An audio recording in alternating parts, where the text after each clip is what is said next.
सुस्वागतम दोस्तों, मैं संजय सिंधे आप सभी का स्वागत करता हूं मेरे YouTube चैनल पर।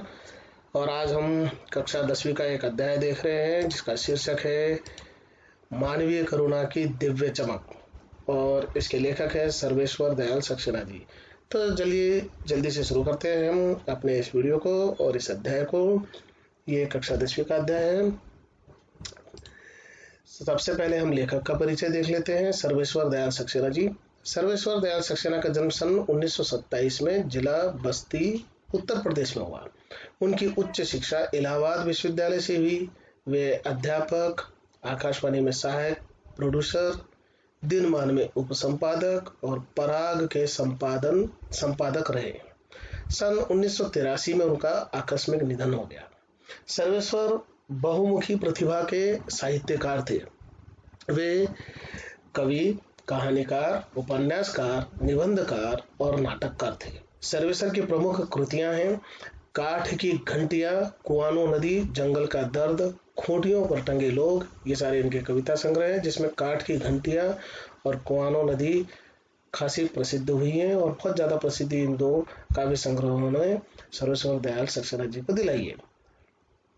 पागल कुत्तों का मसीहा, सोया हुआ, जल, ये इनके उपन्यास हैं।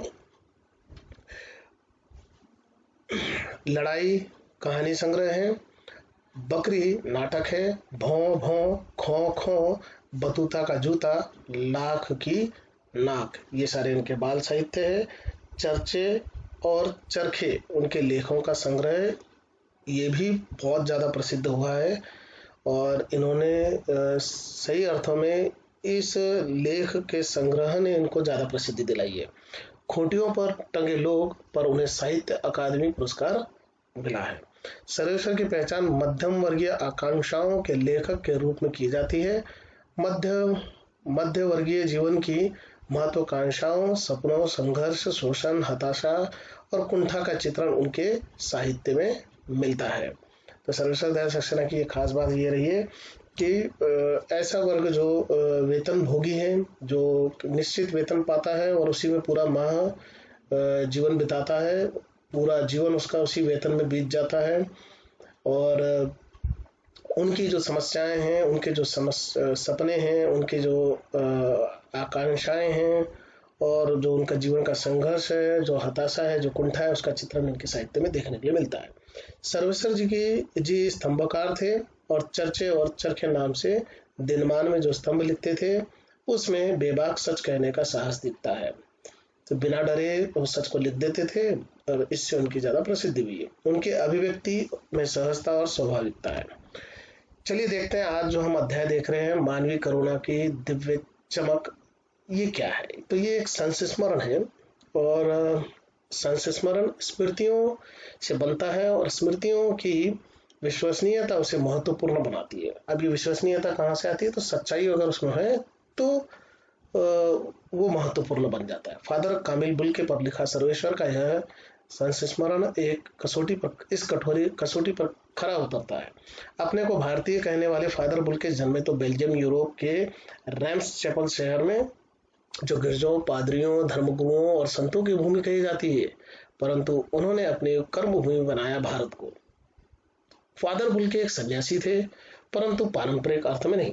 सर्वेश्वर का फादर बुल्के से अंतरंग संबंध था जिसकी झलक हमें इस अध्याय संस्मरण में देखने को मिलती है।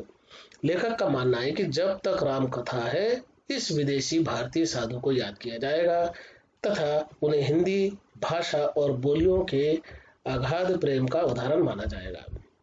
तो देखते हैं फादर बुल्के का जीवन चरित्र कैसा है। फादर बुल्के का जन्म जो 1909 में हुआ था और उनकी मृत्यु 1982 भारत में हुई है। इन्होंने जो शिक्षा ग्रहण की है, वैसे तो इन्होंने इंजीनियरिंग के अंतिम वर्ष में जब वो पढ़ रहे थे तब इन्होंने संन्यास ले लिया और भारत आ गए। अब भारत आने के बाद भी इन्होंने शिक्षा को छोड़ा नहीं है। शिक्षा एमए तक किया है, एमए हिंदी किया है इन्होंने और पीएचडी भी हिंदी में किया है।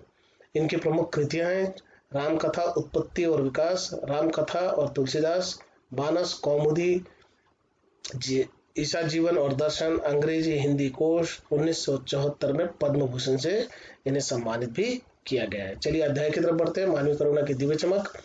तो सबसे पहले ये समझ लेते हैं कि मानवीय करुणा क्या है। तो जो मन में जो दया का भाव है, उसकी दिव्य चमक, एक प्रकार की अलौकिक चमक जो है वो फादर कामिल बुल्की में दिखाई देती है। इसलिए इस अध्याय का शीर्षक मानवीय करुणा की दिव्य चमक रखा गया है। फादर को जहरबाद से नहीं मरना चाहिए था। अब जहरबाद क्या होता है? तो एक प्रकार का फोड़ा जो हमारे शरीर पर आ जाता है, उसमें जो है जहरीला फोड़ा होता है, जिसके जिसके इन्फेक्शन से, अब इस प्रकार का इन्फेक्शन जब हो जाता है तो उसके गैंग्रीन कहते हैं हम लोग, और उसका जहर जो है पूरे शरीर में फैल जाता है। तो एक प्रकार के फोड़े से और उसके बहुत ज़्यादा तकलीफ में उनकी मृत्यु हुई है। धीरे धीरे शरीर में जहर फैल गया, गैंग्रीन हो गया और उनकी मृत्यु हो गई। जिसकी रगों में दूसरों के लिए मिठास भरे अमृत के अतिरिक्त और कुछ नहीं था, उसके लिए इस जहरबाद का विधान क्यों हो? लेखक सोच रहा है कि भाई जिसने पूरे जीवन में सिर्फ लोगों को प्यार और करुणा का ही दी है, ऐसे व्यक्ति की मृत्यु जहर से क्यों हुई है? यह सवाल किस ईश्वर से पूछे? प्रभु की आस्था ही जिसका अस्तित्व था, वह देह की इस यातना की परीक्षा उम्र की आखिरी देहरी पर क्यों दे? तो खासी उम्र, जैसा कि हमने भी जीवन परिचय में देखा था फादर कामिल बुल्के का, उनका जन्म 1909 में और मृत्यु 1982 में हुई। तो लगभग 80 के करीब करीब वो हो गए थे जब उनको इस प्रकार की उनकी मृत्यु हुई है। तो लेखक कहता है कि ऐसा व्यक्ति जिसकी जो वैसे ही बहुत ज्यादा वृद्ध हो चला था, तो उसकी मृत्यु तो वैसी होने वाली थी, लेकिन प्रभु ने ऐसा विधान क्यों किया कि जहरबाद से उनकी मृत्यु हुई है? वह देह की इस यातना को क्यों आखिरी उम्र के आखिरी पड़ाव में, आखिरी देहरी में, उम्र के आखिरी पड़ाव में क्यों इस प्रकार की परीक्षा उनको देनी पड़ी? एक लंबी पादरी के सफेद चोगे से ढके आकृति सामने है। गोरा रंग, सफेद झाई मारती भूरी दाढ़ी, नीली आंखें बाहें खोले गले लगाने को आतुर। इतनी ममता, इतना अपनत्व इस साधु में अपने हर एक प्रियजन के लिए उमड़ता रहता था। मैं 35 साल से इसका साक्षी था, तब भी जब वह इलाहाबाद में थे और तब भी जब वह दिल्ली में आते थे। तो फादर बुल्के का लगभग जीवन जो है, जैसा कि यहाँ पर लेखक बता रहा है, दिल्ली और इलाहाबाद में ही बीता है, जितना समय वो भारत में रहे। और जब भी वो मिलते थे तो बड़े अपनत्व के साथ वो उनको गले लगा लेते थे। फादर को याद करना एक उदास शांत संगीत को सुनने जैसा है।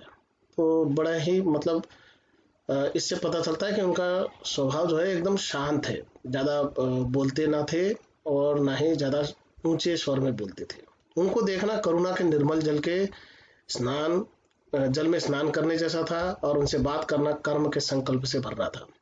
तो जो खास बात थी, वो हमेशा अपनत्व के साथ बात करते थे, उनके बातों में प्यार झलकता था और हमेशा दूसरों को प्रेरित करते थे कि कार्यरत रहो, काम में मग्न रहो, और खुद भी इसी प्रकार से मग्न रहते थे। मुझे परिमल के भी दिन याद आते हैं जब हम सब एक पारिवारिक रिश्ते में बंधे जैसे थे। अब परिमल क्या है? तो परिमल एक निराला के प्रसिद्ध काव्य संकलन से प्रेरित होकर 10 सितंबर 1944 को प्रयाग विश्वविद्यालय के साहित्यिक अभिरुचि रखने वाले कुछ उत्साही युवकों ने मिलकर इस संगठन को स्थापित किया था। अब ये जो समूह है, परिमल का समूह है, इसमें जितने भी लेखक और कहानीकार वगैरह थे, वो सब मिलकर क्या करते थे, अपने उपन्यास, कविताएं, कहानी इनको प्रकाशित करते थे।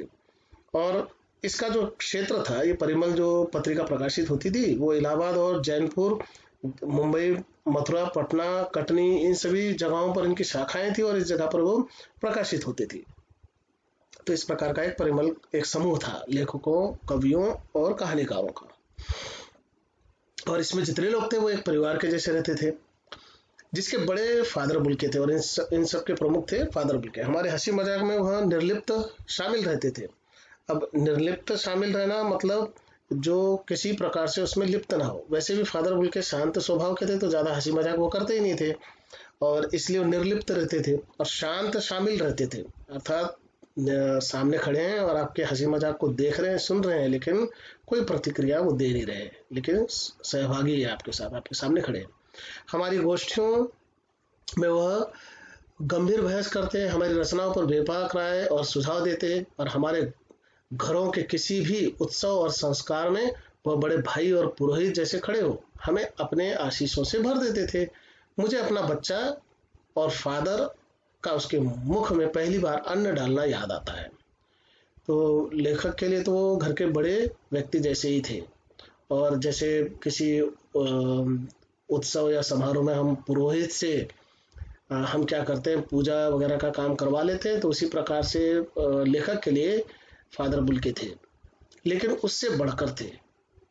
क्योंकि बच्चे के मुंह में अन्नप्राशन का जो संस्कार है वो घर के बड़े व्यक्तियों के माध्यम से करवाया जाता है। तो यहाँ घर के बड़े के रूप में वो क्या कर रहे हैं, लेखक के बच्चे के मुंह में पहली बार अन्न डाल रहे हैं। तो इस प्रकार से ये खास अहमियत रखता है उनके जीवन में फादर बुल्के का आना।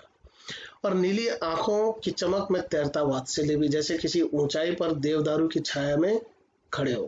तो देवदारू एक वृक्ष है, उसकी छाया में कोई व्यक्ति खड़ा है, इस प्रकार से महसूस होता है फादर बुल्के के सानिध्य में आने पर। फिर लेखक सोचता है कहाँ से शुरू करें। इलाहाबाद की सड़कों पर फादर की साइकिल चलती दिख रही है। वह हमारे पास आकर रुकती है, मुस्कुराते हुए उतरते हैं। देखिए देखिए, मैंने उसे पढ़ लिया। हाँ, पढ़ लिया है। और मैं कहना चाहता हूँ, उनको क्रोध में कभी नहीं देखा, आवेश में देखा है, और ममता तथा प्यार में लबालब छलकता महसूस किया है।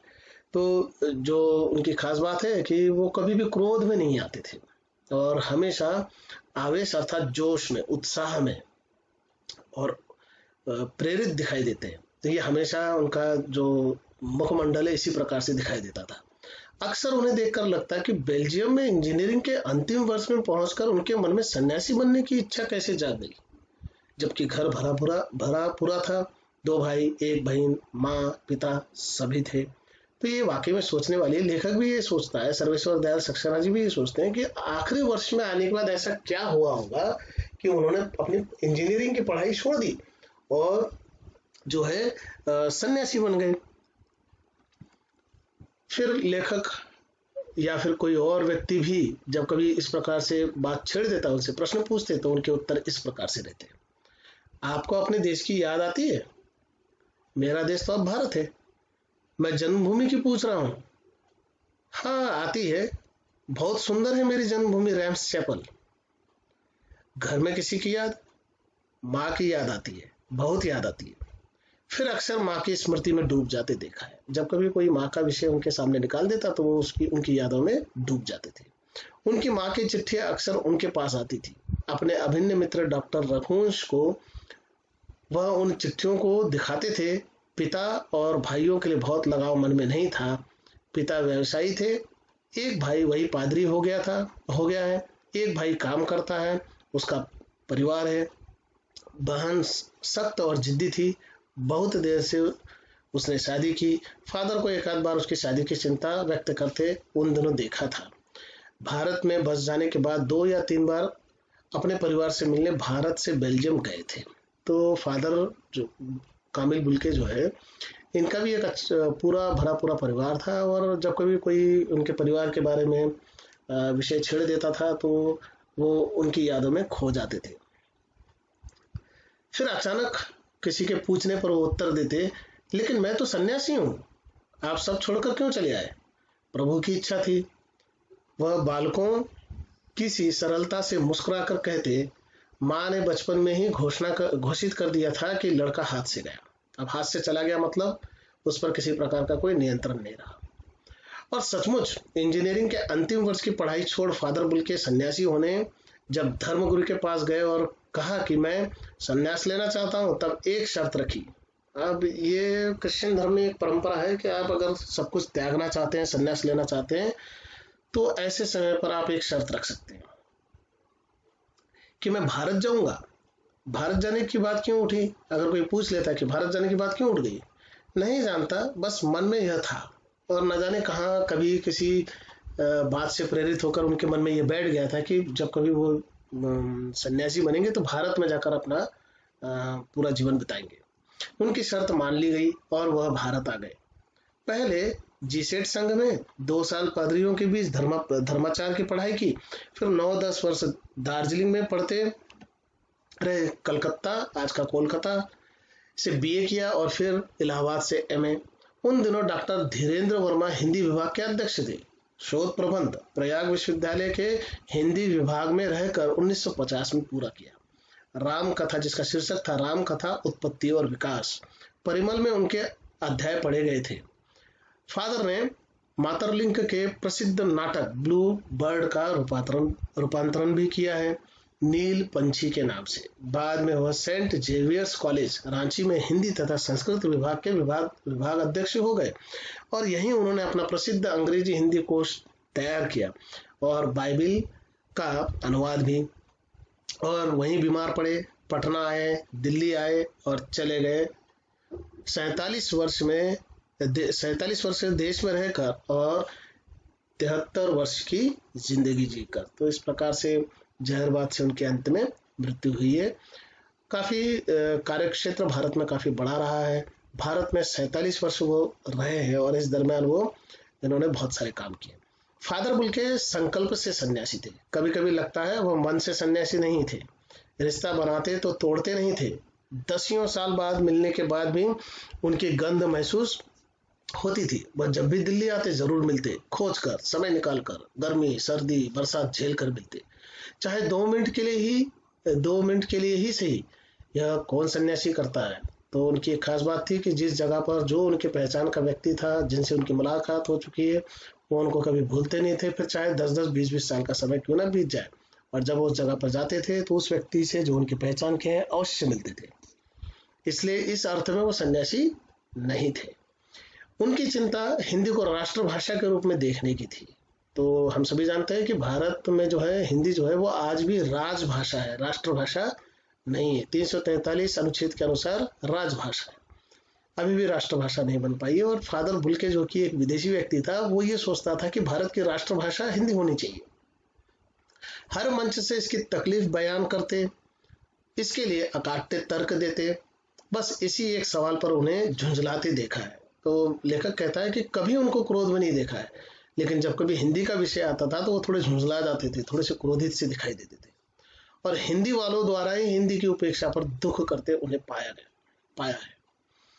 घर परिवार के बारे में, निजी दुख तकलीफ के बारे में पूछना उनका स्वभाव था और बड़े से बड़े दुख में उनके मुख से सांत्वना के जादू भरे 2 शब्द सुनना एक ऐसी रोशनी से भर देता था जो किसी गहरी तपस्या से जन्मती है।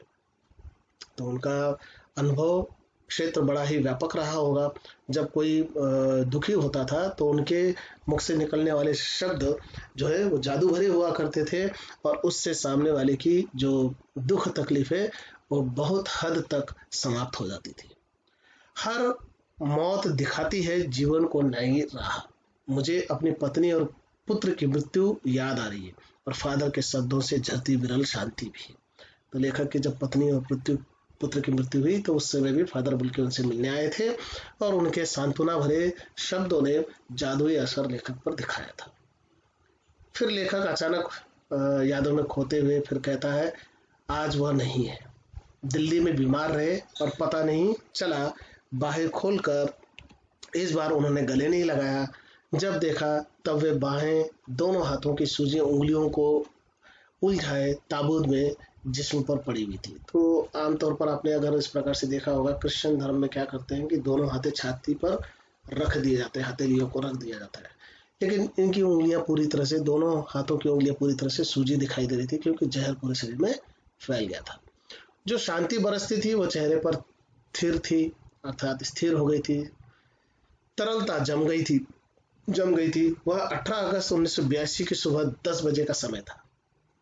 दिल्ली में कश्मीरी गेट के निकलसन कब्रगाह में उनका ताबूत एक छोटी सी नीली गाड़ी में से उतारा गया। कुछ पादरी, रघुवंशी जी का बेटा और उनके परिजन राजेश्वर सिंह उसे उतार रहे थे। फिर उसे उठाकर एक लंबी संकरी उदास पेड़ों की घनी छाह वाली सड़क से कब्रगाह के आखिरी छोर तक ले जाया गया, जहां धरती की गोद में सुलाने के लिए कब्र अवाक मुंह खोले लेटी थी। ऊपर करील की घनी छाह थी और चारों ओर कब्रें और तेज धूप के वृत्त।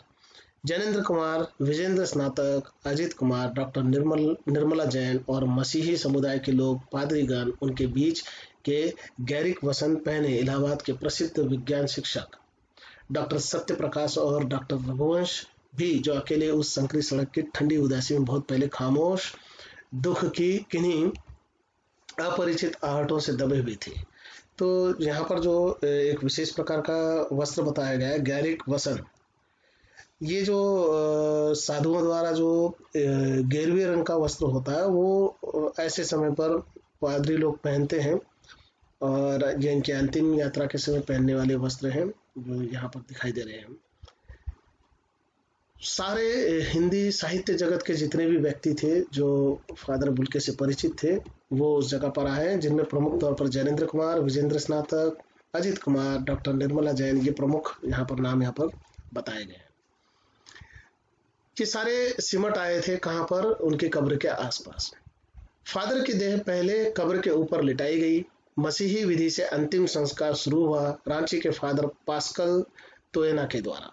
उन्होंने हिंदी में मसीही विधि से प्रार्थना की। फिर सेंट जेवियर्स के रेक्टर फादर पास्कल ने उनके जीवन और कर्म पर श्रद्धांजलि अर्पित करते हुए कहा, फादर बुल्के धरती में जा रहे हैं, इस धरती से ऐसे रत्न और पैदा हो। डॉक्टर सत्यप्रकाश ने भी अपनी श्रद्धांजलि में उनके अनुकरणीय जीवन को नमन किया। फिर देह कब्र में उतार दी गई। मैं नहीं जानता इस सन्यासी ने कभी सोचा था या नहीं कि उनकी मृत्यु पर कोई रोएगा, लेकिन उस क्षण रोने वालों की कमी नहीं थी।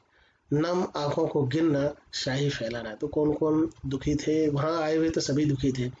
ऐसे समय पर जिस व्यक्ति का कार्य बहुत महान है, जो हमेशा प्रेम से सभी व्यक्तियों से मिलता था, जिनके कर्मों में करुणा झलकती थी, ऐसे व्यक्ति की मृत्यु पर भला कौन न रोए। तो लेखक ने उनके नाम गिनाना यहाँ पर उचित नहीं समझा।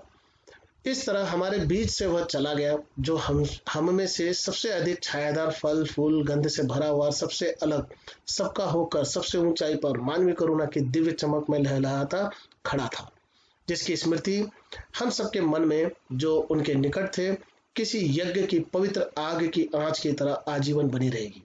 मैं उस पवित्र ज्योति की याद में श्रद्धानत हूँ। तो इस प्रकार से लेखक जो है फादर कामिल बुल्के के जीवन को याद करते हुए यह संस्मरण लिखता है और कहता है कि उनके इस महान कार्यों को देखकर उनके समक्ष मैं आज नतमस्तक हूँ, अपने मस्तक को झुकाता हूँ। शब्द संपदा देख लेते हैं, किन शब्दों का क्या क्या अर्थ है।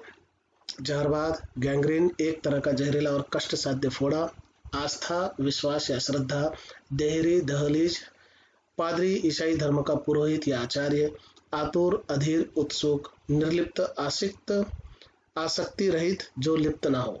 आवेश, जोश, लबालब, भरा हुआ। धर्माचार, धर्म का पालन या आचरण। रूपांतर, किसी वस्तु का बदला हुआ रूप। अकाट्य, जो कट न सके, जो बात काटी न जा सके। विरल, कम मिलने वाली। ताबूत, शव या मुर्दा ले जाने वाला संदूक या बक्सा। करेल, झाड़ी के रूप में उगने वाला एक कंटीला और बिना पत्ते का पौधा। गैरिक वसन, साधुओं द्वारा धारण किए जाने वाले गेरुए वस्त्र। श्रद्धानत, प्रेम और भक्ति युक्त पूजा भाव। तो चलिए रुकते हैं यहाँ पर। आप सभी का धन्यवाद। मिलते हैं एक और नए वीडियो के साथ।